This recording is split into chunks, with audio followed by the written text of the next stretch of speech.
बिस्मिल्लाहिर्रहमानिर्रहीम। अस्सलाम वालेकुम स्टूडेंट्स। आज का हमारा टॉपिक है वैलेंस बॉन्ड थ्योरी, VBT।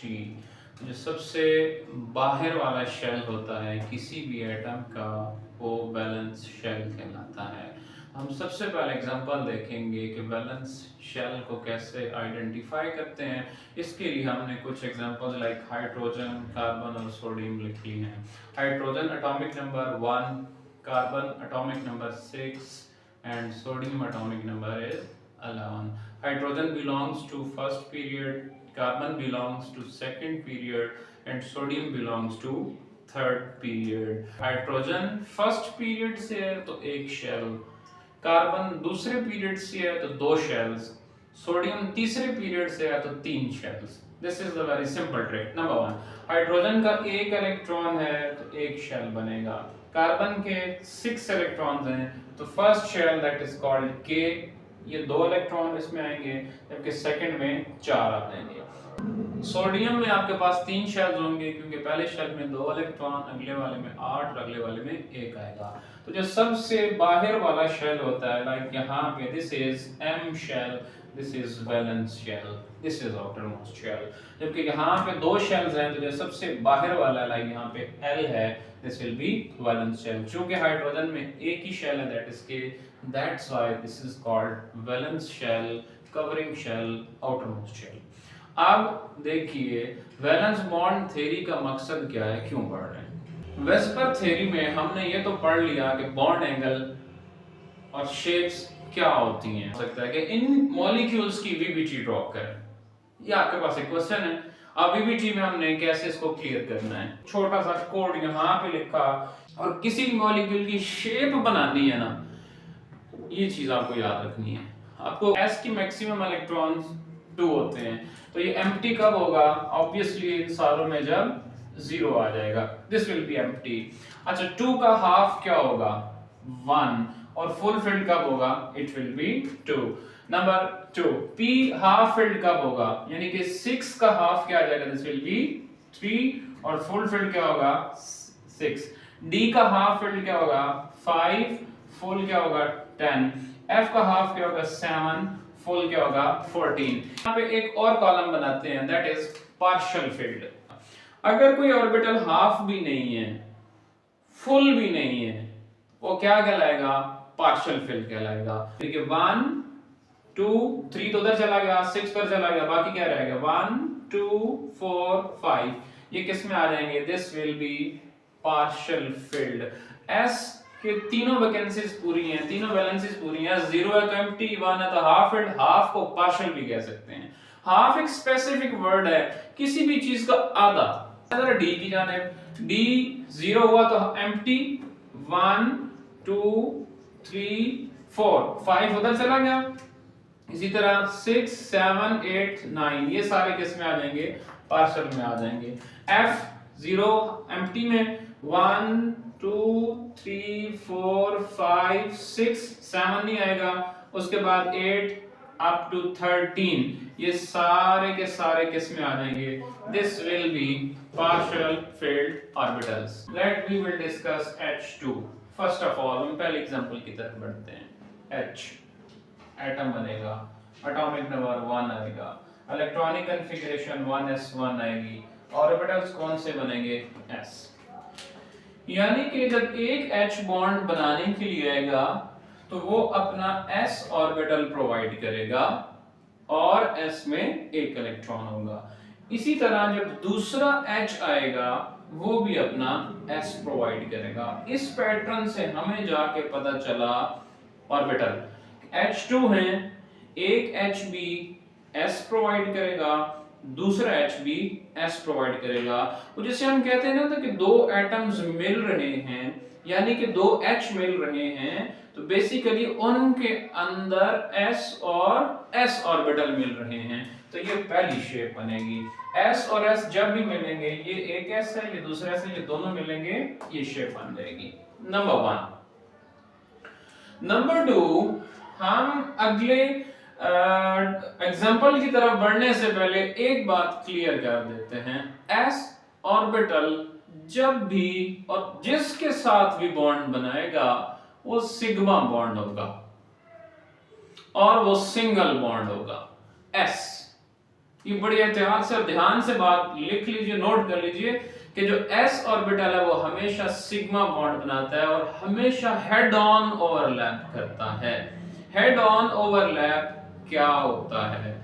आप जब भी एग्जाम्पल को सोचेंगे तो आपके लिए आसानी हो जाएगी। लाइक दो कार्स आमने सामने से टकरा रहे हैं, दो बॉल्स आमने सामने से टकरा रहे हैं, दो चीजें आमने सामने से टकरा रही हैं। This is called head on overlap. अमूमन आप खेल के मैदान में देखते हैं, क्रिकेट खेल रहे होते हैं तो कैच पकड़ने के लिए दो फील्डर आते हैं और आमने सामने से टकरा जाते हैं। This is head on overlap. तो बच्चे भाग रहे हो आपस में आमने सामने से टकरा जाते हैं, face to face. This is called head on overlap. तो एस जहां पे भी बॉन्ड बनाएगा वो हेड ऑन ओवरलैप से बनेगा और वो सिग्मा बॉन्ड होगा, जिसे आप सिंगल बॉन्ड के नाम से भी जानते हैं। एस जहां पे भी ओवरलैप करेगा हेड ऑन होगा, सिंगल बॉन्ड यानी कि सिग्मा बॉन्ड बनेगा। This is S and S, this will be the shape of H2। जिसके अंदर बॉन्ड होगा ना उसकी ये शेप, जिसका हम पुराने तौर पे H सिंगल बॉन्ड H लिखते हैं, तो ये जो बॉन्ड्स हैं उनके अंदर ये वाली शेप्स होगी। नंबर 1। नेक्स्ट एग्जांपल की तरफ बढ़ते हैं। Next molecule is HF। अब HF को तोड़ें तो क्या मिलेगा हमारे पास? H एंड F बन जाएगा। आप अब क्या करें कि H का तो वही सारा पैटर्न है, F का पैटर्न ड्रॉ कर लें। F का atomic number 9, 1s2 2s2 2p5, px में 2, py में 2 एंड pz में 1। अब p5 कहां पे आ रहा है चेक कर लें। p में 1 2 3 4 5, this is partial field. x में क्या है? पेयर, y में पेयर, तो बॉन्डिंग कौन करेगा? This will B pz। यानी कि h की तरफ से कौन आ रहा है? s, और f की तरफ से कौन आ रहा है? p। हम ऐसे सरोकार नहीं है px है, py है या pz है, हमने उसके साथ मेंशन नहीं करना। तो s और p, थोड़ी देर पहले आपको बताया s की शेप क्या है? स्फेरिकल। p की शेप क्या है? डम्बल, इसे डम्बेल कहते हैं। इंफिनिटी के साइन से भी याद कर लें, जिस तरह हम 8 को x एक्सिस पे लिख रहे हैं, लाइक दैट शेप्स माइंड में रखनी है। अच्छा, अब ये दोनों मिलेंगे तो s और p आमने सामने से ओवरलैप करेगा, ये शेप बन जाएगी। अब ये शेप कैसे याद रखनी है? इसका मॉलिक्यूल है ना HF। अब उस बॉन्ड की ये वाली शेप है, कैसे याद रखो? एग्जांपल देने लगो। जिस तरह बलून फूला हुआ होता है, हम जो बलून लेते हैं उसमें गिरा लगी होती है, एक साइड पे ज्यादा हवा होती है लाइक दैट, और दूसरा नॉट की दूसरी साइड पे जो चीज होती है। This is HF, shape of S and P overlap is F2। आप F2 को तोड़ें, क्या बनेगा? F atomic number 9, electronic configuration same, 1s2 2s2 2p5, p 3 में स्प्लिट हो गया, px py pz, x में 2 इलेक्ट्रॉन, y में 2 इलेक्ट्रॉन और z में 1 इलेक्ट्रॉन। ये सारे पेयर्ड हैं और pz अनपेयर्ड है। तो क्या लिखा है? बॉन्ड हमेशा हाफ फिल्ड से या पार्शियल फिल्ड से बनता है। px is full field, py is full field, pz is partial field. तो एक F जो है वो बॉन्ड बनाने के लिए किसे भेजेगा? P को भेजेगा। बिल्कुल ऐसे ही दूसरा F भी किसे भेजेगा? P को भेजेगा। तो हमें पता चल गया P और P की ओवरलैपिंग करनी है। यहाँ पे ये अब जरा आपको मैं बात क्लियर कर दूं, इन दोनों में क्या फर्क है? ये भी P लिखे हैं और ये भी P लिखे हैं। P ऑर्बिटल दो तरीकों से ओवरलैप कर सकता है। इसका तो बहुत आसान था कि हेड ऑन। P अगर दो एटम्स में बॉन्ड नहीं बना हुआ और सिर्फ एक और एक P मिल रहे हैं तो वो हेड ऑन होगा। F2 जिसे हम F सिंगल बॉन्ड F कहते हैं, यहां पे सिर्फ और सिर्फ एक बॉन्ड है ना, और तो कोई नहीं बना हुआ, और वो बॉन्ड बना कौन रहा है? P बना रहा है। P के अलावा कोई भी बॉन्ड नहीं बना रहा, तो सिर्फ एक P बना रहा वाहिद, तो वो हेड ऑन होगा। और आपके पास ये शेप बनेगी। ये शेप कैसे? जैसे कैंडीज होती हैं, सेंटर पे कैंडी और ट्विस्ट करके रखा है आपने, इज इट क्लियर? मैं अब आपको यहाँ पे इस कंफ्यूजन को अवॉइड करने के लिए हम एक और एग्जांपल देखते हैं, दैट विल बी N2। आपने O2 को ड्रॉ करना होगा, यहाँ पे असाइनमेंट दे रहा हूँ। N2 में क्या है? Basic atom N, atomic number 7, electronic configuration 1s2 2s2 2p3। अब p3 कहाँ पे आ रहा है चेक करें, यहाँ पे तो नहीं है, तो p किधर आ रहा है? 3 हाफ फिल्ड, तो px1 py1 pz1। बॉन्ड हमेशा हाफ फील्ड से या पार्शियल फील्ड से बनता है। ये कब सिग्मा बॉन्ड और कब पाई बॉन्ड बनेगा, कब हमने ये वाली पी की शेप बनानी है, कब ये बनानी है। हमने एग्जांपल जहां पे छोड़ी थी, हम px py और pz पे पहुंचे हैं।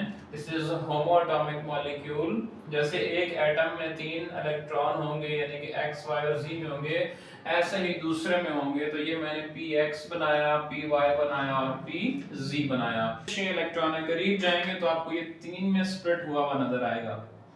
लाइक 2x में आ जाएंगे, 2y में आ जाएंगे और 2z में आ जाएंगे। और मजीद अगर हम इसको देखें तो फिर 2 जो इलेक्ट्रॉन होंगे लाइक x में, एक क्लॉकवाइज घूम रहा होगा और एक एंटी क्लॉकवाइज होगा। ये सारी बातें आपने क्वांटम नंबर में पढ़ी हैं, वहां पे आपको इसके बारे में पता चल जाएगा। अब ये दो कैसे ओवरलैप करेंगे, मैं आपको एक सादा सा ट्रिक बता दूं, मैं समझाने के लिए कह रहा हूं। दिस इज px, ये जो फिंगर आपको मिडिल फिंगर नजर आ रहा है, this is px py and pz। Similarly ये सेकंड एटम है px py pz। आप अपने समझाने के लिए बेशक इस पे लिख सकते हैं। लुक एट दिस, अगर तो px py और pz में एक इलेक्ट्रॉन, लुक एट दिस, तो ये x x के साथ मिल जाएगा। This is head on. देखिए टिप्स आपस में, फिंगर की ये दो सामने वाली टिप्स मिल रही हैं। This is head on overlap. जब ये दोनों ओवरलैप कर जाएंगे तो आप देखिए इनकी टिप्स नहीं मिल रही, इनकी साइड्स मिल रही हैं। This is side way overlap. तो ये जो पहला बॉन्ड था हेड ऑन से, ये सिग्मा बनेगा, और ये जो P आपको नजर आ रहा है, ये वाले P हैं दोनों, ये पैरेलल हैं। ये वाले P दोनों हॉरिजॉन्टल हैं। ये आपको अब डायग्राम समझ आ रही होगी। ये px, दिस इज, तो ये वाली शेप बनेगी कैंडी वाली। अब ये हो गया, उसके बाद जो होगा वो क्या होगा? py होगा पैरेलल, तो चार्ज डेंसिटी ये वाली या तो इस लाइन से ऊपर बनेगी या इससे नीचे बनेगी। आपको शेप याद रख लेनी है, कपकेक। Is it clear? ये आमने सामने से हेड ऑन, ये साइड वे, और ये थंब भी जरा चेक करें तो ये भी तो साइड वे ही होंगे, हेड ऑन साइड वे। तो जब ये 3 बॉन्ड बन रहे हैं, पहला head on sigma bond, pi bond. Is it clear? अब आते हैं ऑक्सीजन की तरफ। ऑक्सीजन में सिर्फ क्या होगा, यहां पे x में 2 हो जाएंगे। नाइट्रोजन का एटॉमिक नंबर 7 है, ऑक्सीजन का 8 है। 8 में क्या फर्क पड़ना है? px में 2, पेयर बन गया। पेयर से क्या करेगा? रिपेल, y के सामने आ जाएगा, और ये हेड ऑन होगा और z से साइड वे ओवरलैप कर जाएगा। देन f में क्या होगा? x में भी 2 हो जाएंगे, y में भी 2 हो जाएंगे और z में 1 रहेगा। पेयर लोन पेयर को रिपेल करेगा, y को रिपेल करेगा और z के सामने आ जाएगा। This will be head on overlap. Is it clear? तो यहां पे शुरू में मैंने कहा था कि अगर दो मॉलिक्यूल्स के दरमियान कोई भी बॉन्ड नहीं बना हुआ और P से बनाना है, तो पहला P हमेशा हेड ऑन, दूसरा P हमेशा साइड वे, और तीसरा P भी हमेशा साइड वे ओवरलैप बनाएगा। This was shapes and easy tricks. इसको कैसे याद रखेंगे आप? बलून से, कैंडी से और ये का। Thank you so much. इसके मुताबिक क्वेश्चन कोई कंफ्यूजन हो तो आप मेरे से पूछ सकते हैं।